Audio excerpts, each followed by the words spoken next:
La saison 3 arrive très prochainement les amis, le 4 janvier, et autant vous dire que l'on a pas mal de choses à découvrir, notamment le donjon secret qu'il doit farmer pour trouver les ingrédients nécessaires à la confection de l'élixir qui permettra de soigner sa mère.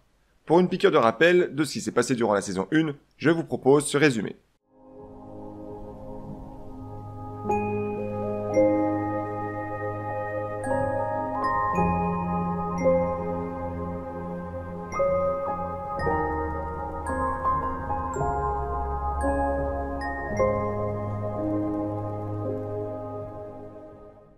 L'histoire nous plonge à Séoul, en Corée du Sud.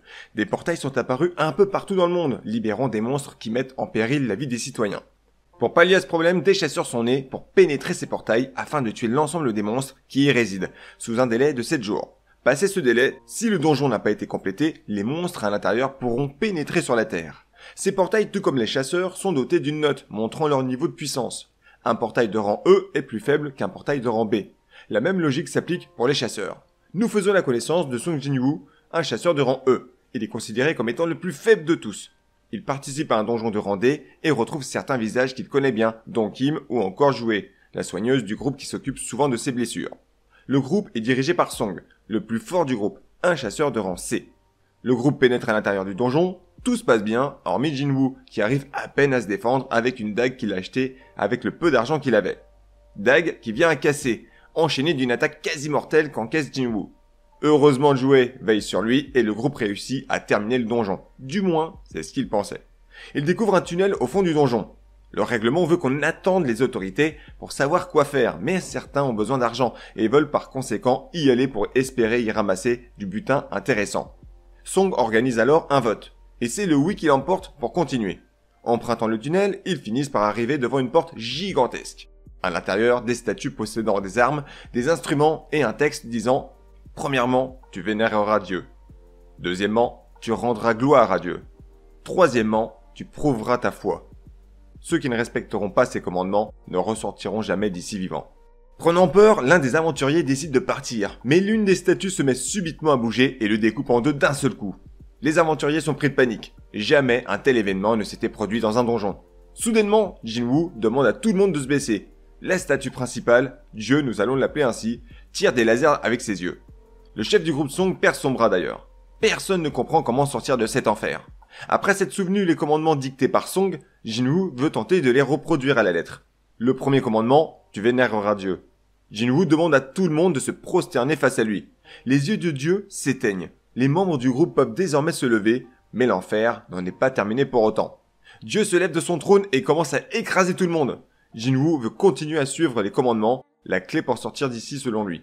Le deuxième commandement, tu rendras gloire à Dieu. Il observe autour de lui et constate que certaines statues sont dotées d'instruments de musique.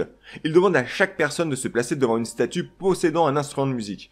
Les statues jouent alors de leur instrument. Jin-woo et Joué se rendent à une même statue, mais cela ne fonctionne pas. Jin-woo demande à Joué de ne pas bouger, il se dépêche de rejoindre la dernière statue de musique. Dieu le poursuit alors. Jin-woo parvient à éviter l'écrasement en plongeant, mais il atterrit devant une statue de guerre. Cette dernière lui sectionne la jambe gauche. Il parvient néanmoins à rejoindre la dernière statue pour faire cesser la poursuite de Dieu, qui retourne s'asseoir sur son trône. Un autel apparaît alors au centre de la pièce.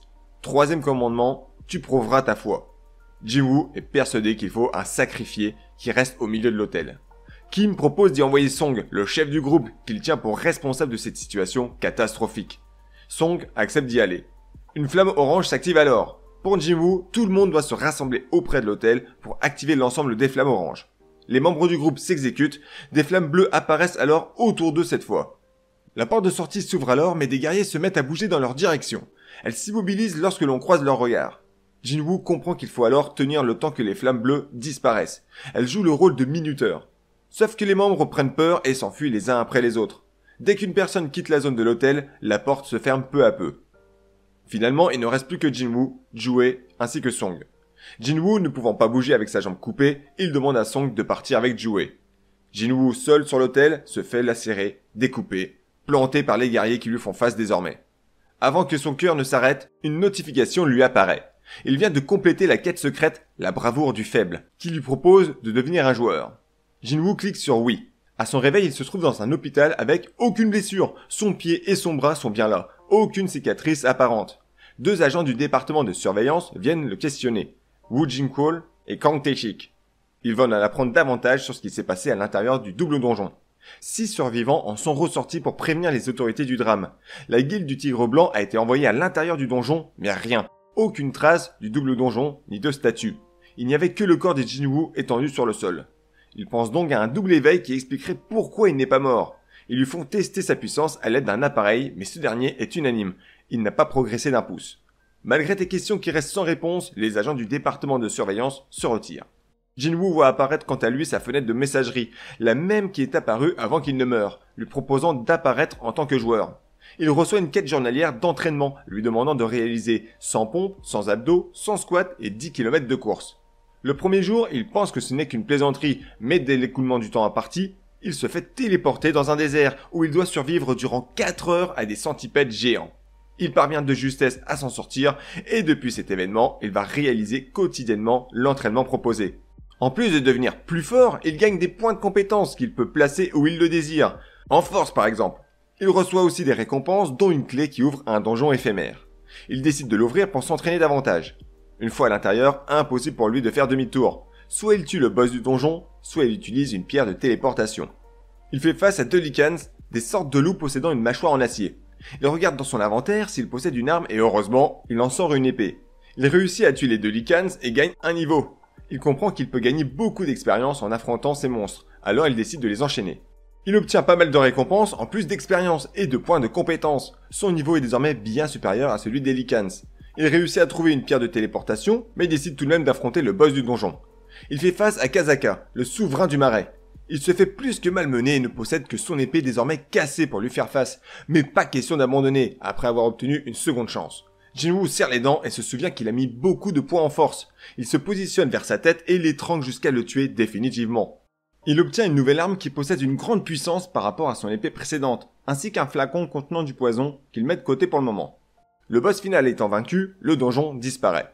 Il réapparaît au sein du métro où il se fait accoster par un soldat de l'armée.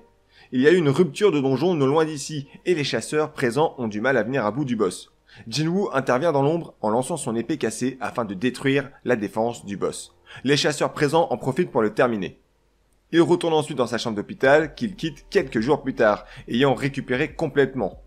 Il cherche des propositions intéressantes pour gagner de l'argent rapidement afin de payer le loyer. Il trouve un groupe de 6 personnes qui ont besoin de 2 personnes de plus pour entrer dans un donjon de rang C. Jinwoo, chasseur de rang E, ainsi que Yujino, chasseur de rang D, débutant dans le monde des chasseurs de donjons, signent un contrat précisant qu'ils n'auront droit à aucune récompense tombée sur les monstres tués. Jinwoo accepte tout de même de signer, car il gagne 2 millions pour juste participer. Il trouve cependant étrange qu'un groupe se passe de guérisseurs. C'est extrêmement rare, surtout qu'il y a 2 personnes qui ne seront pas d'une grande aide. Toutefois, le groupe commence le donjon et tout se passe bien. Ils arrivent jusqu'à la salle du boss où se trouve une araignée qui pour le moment est endormie. Il y a aussi énormément de cristaux de mana à l'intérieur de la salle. Le groupe propose alors de les ramasser avant de s'attaquer au boss. Yujino fait la bonne remarque qu'il s'agit de récompenses à farmer. Jinwoo peut alors y avoir droit. Le chef de groupe répond que oui, mais ne dispose pas d'assez de matériel pour tout ramasser. Il leur demande d'attendre ici pendant qu'ils retournent à l'extérieur du donjon, aller chercher ce qu'il faut. Jinwoo sent qu'il s'agit d'un piège, leur réaction est bien trop suspecte et il a raison. Il sabote l'entrée du donjon pour qu'il reste enfermé à l'intérieur, réveillant par la même occasion le boss du donjon. Jinwoo ne sait pas réellement quel est son niveau actuellement, il sent que c'est le monstre le plus fort jusqu'à présent auquel il a dû se frotter. Mais il ne se sent pas dépassé pour autant. Pas le choix de toute façon, il est obligé d'éliminer le boss pour pouvoir sortir du donjon. Il enchaîne les attaques, mais la carapace de l'araignée est trop résistante. Il ne parvient pas à la blesser, tandis que lui voit sa fatigue augmenter. Il doit absolument viser ses yeux et lui appliquer un debuff. Pour cela, il dispose de dagues dans son inventaire, qui infligent hémorragie ainsi que paralysie. Il gagne un gain d'énergie qui lui permet de retourner à l'attaque. Il saute dans les airs au moment où l'araignée l'attaque, puis retombe en transperçant ses yeux un à un. Le boss est vaincu, Jinwoo gagne plusieurs niveaux ainsi que des récompenses. Wang, le chef du groupe, arrive pour récupérer les cristaux de mana, mais découvre avec surprise qu'ils ne sont pas morts par le boss. Il propose à Yujino de devenir leur complice en se débarrassant de Jinwoo. Il refuse et se prépare même à le défendre. Q1, le mage du groupe, attaque Jinwoo avec un puissant sort qu'il envoie dans les décombres. Jinwoo se rappelle alors à quel point l'homme peut être cruel et égoïste. Il voit apparaître une quête lui demandant de tuer les 6 personnes du groupe où son cœur s'arrêtera. En clair, il n'a d'autre choix que de devenir un meurtrier pour s'en sortir. La haine et le dégoût pour ces hommes peu scrupuleux commencent à l'envahir, sa puissance se décuple. Il ne fait qu'une bouchée de l'ensemble du groupe. Yujino et Jinwoo sortent du donjon. Une examinatrice leur pose des questions au sujet des morts ayant eu lieu dans leur donjon. Mais au vu de l'équipement luxueux de Yu, elle clôt l'affaire en imaginant qu'il est parvenu à vaincre le boss seul. Wu, l'agent chargé de la surveillance des chasseurs, est au courant de cette nouvelle affaire impliquant Jinwoo, le chasseur réputé pour être le plus faible. De plus, lorsqu'il voit Wang parmi les victimes, le frère de Wang Dongsu, un chasseur de rang S, il sent mal la suite. Effectivement, ce dernier prévoit carrément de tuer Jinwoo ainsi que Yujino, responsable de la mort de son frère. D'ailleurs, en parlant de Yujino, il contacte Jinwoo pour lui faire une proposition. Son père compte créer une guilde pour amasser encore plus de richesses. Pour la diriger, il souhaite un chasseur de rang S, mais ils sont déjà tous affectés à une guilde. Alors Yu a pensé à Jinwoo car il sent qu'il détient une puissance insoupçonnée. Il veut utiliser sa force, bien qu'il s'agisse d'un rang E, pour se faire bien voir par son père s'il réalise plusieurs donjons de rang C. Pour le convaincre, il lui propose de conserver le QG de la guilde une fois les 19 raids clôturés. Sa valeur est estimée à 30 milliards de won. Malheureusement pour Yu, Jinwoo décline sa proposition. Il part faire sa routine sportive quotidienne mais s'aperçoit qu'il a fait 11 km sur 10. Le compteur continue lorsqu'il le dépasse. Il se met alors comme objectif de voir jusqu'où il peut aller et constate que le compteur est bloqué au double de l'objectif initial.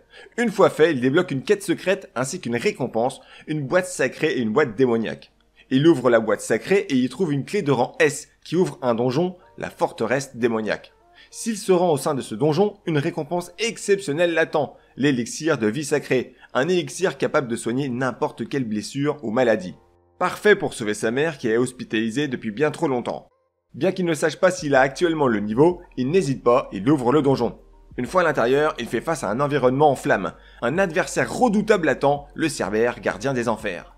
Jinwoo part confiant, mais très vite, il comprend l'écart de puissance entre lui et les monstres présents. Il se fait déchiqueter, arracher un bras. Heureusement, il possède des potions de soins pour l'aider, ainsi qu'une potion atténuant les dégâts physiques qu'il encaisse, celle qu'il a gagnée en tuant le boss Kazaka. Il est clairement en danger, surtout lorsque le Cerbère entre en phase de rage. Sa puissance augmente de 100% durant 3 minutes. Jinwoo réussit à tenir ces 3 minutes malgré tout. Lorsque la puissance du Cerbère diminue, il en profite pour lui foncer dessus afin de le tuer. Il se fait méchamment mordre mais parvient à le tuer à la suite d'une série de coups de dague dans son œil. Aux portes de la mort, Jinwoo récupère de ses blessures grâce à sa victoire face au Cerbère. Il gagne plusieurs niveaux, ce qui restaure complètement sa barre de vie. Après cette expérience amère, il sait qu'il doit progresser avant de continuer ce donjon secret. Comme récompense, il obtient une autre clé de la forteresse démoniaque, ainsi que la recette pour créer l'élixir de vie sacrée. Pour la créer, il faut qu'il trouve 3 ingrédients présents dans la forteresse. C'est sûr, Jinwoo se retire, mais il reviendra plus fort que jamais. Finalement, il décide d'accepter la proposition de Yujino, mais à une condition, de réaliser les 19 donjons à eux deux seulement.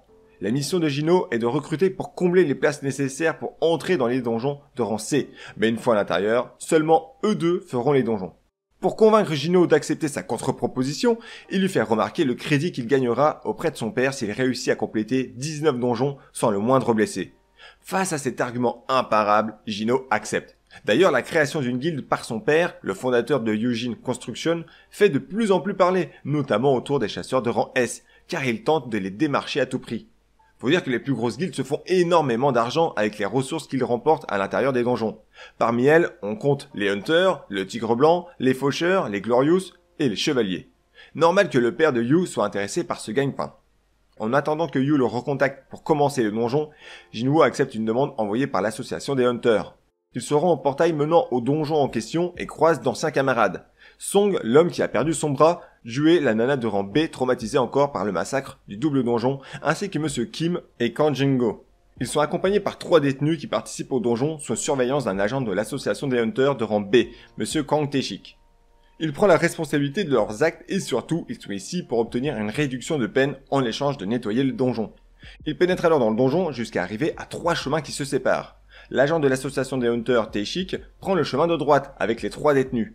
Kim et Kang Jungo prennent le chemin au centre et pour finir, Jinwoo, Song et Jue prennent celui de gauche.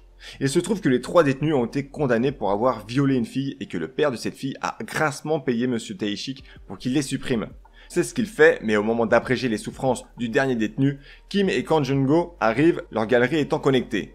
Ayant écho d'un cri d'alerte, le groupe de Jinwoo se précipite et tombe sur une scène d'horreur où tout le monde est mort. Il ne reste que Monsieur Kim, se vidant de son sang. Même les soins de Jue ne permettent pas de le soigner. Il meurt quelques secondes après leur arrivée. Il découvre rapidement que l'auteur de ces crimes est Kang Tae-shik. Jinwoo ne peut cacher plus longtemps ses réelles capacités et parvient à le vaincre ainsi que le boss du donjon pour le clôturer. À la sortie du donjon, l'agent de l'association, Monsieur Wu, l'homme qui l'avait questionné à sa sortie du double donjon, est présent. Il souhaite rédiger un rapport sur le déroulement du donjon amenant à la mort d'un agent de l'association. Nos amis racontent tout au sujet de Tae-shik, qui a été payé pour tuer les prisonniers, mais Song prend les responsabilités de sa mort, afin de dissimuler la puissance de Jinwoo. Néanmoins, Monsieur Wu préfère prévenir Jinwoo, qu'un certain Wang Dong-soo, chasseur de rang S, pourrait très bien en avoir après sa vie, après la perte de son jeune frère, Dong-suk.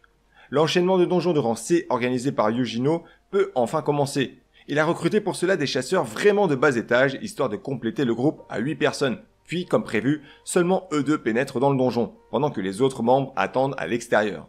Pour cela, ils sont payés 3 millions par donjon chacun. Monsieur Han, chef de service au sein de la guilde Tigre Blanc, s'aperçoit que beaucoup de portails de rang C sont achetés par la guilde de Yujino, appartenant à Yujin Construction. Lorsqu'il voit le nom de Song Junwoo, un rang E, le même que celui qui a réussi à sortir vivant du double donjon, il en déduit qu'il a sûrement subi un double éveil. Il s'entretient alors avec lui pour lui proposer d'intégrer la guilde du Tigre Blanc, mais pour le moment, il ne possède pas les fonds suffisants pour le débaucher. Il lui demande cependant de bien vouloir lui laisser quelques portails de rang C pour permettre à leurs membres de s'entraîner. Jinwoo accepte de lui en céder 3 pour 600 millions, histoire de l'arnaquer un petit coup pour se venger d'avoir enquêté sur lui, surtout qu'il restait beaucoup de portails C en vente en réalité.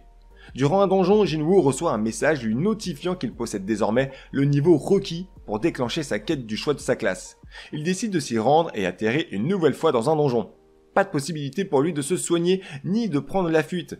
Pour commencer, il doit combattre des chevaliers de différentes classes, guerriers, assassins ou encore mages. Il parvient à s'en défaire assez facilement lorsqu'il comprend que les attaques à l'arme blanche ne fonctionnent pas. Il pénètre alors dans une grande salle qui semble être la salle du trône. À l'intérieur s'y trouve le commandant Igris Rouge Sang. Jinwoo ressent alors en lui la même peur qu'il a ressentie à l'intérieur du double donjon. Igris possède une rapidité et une puissance physique inimaginables. Jinwoo arrive à peine à le suivre et parer ses attaques. Alors que la fatigue commence à le gagner, il réussit à blesser Igris d'un coup de dague dans l'œil. Dès lors, il décide de tout donner et n'arrête pas de lui asséner des attaques sans s'arrêter jusqu'à ce qu'Igris ne puisse plus bouger. Jinwoo a gagné, il est parvenu à vaincre le commandant en chef Igris Rouge Sang. Il remporte des pièces d'or, un casque permettant de lui augmenter sa force et sa vitesse, en plus de réduire les dégâts physiques qu'il encaisse. Il gagne aussi une pierre unique de toucher du maître, mais il ne sait pas encore à quoi cela peut lui servir. Soudain, une quête se lance. Un chronomètre démarre lui demandant de tenir le plus longtemps face à des vagues d'ennemis sans fin.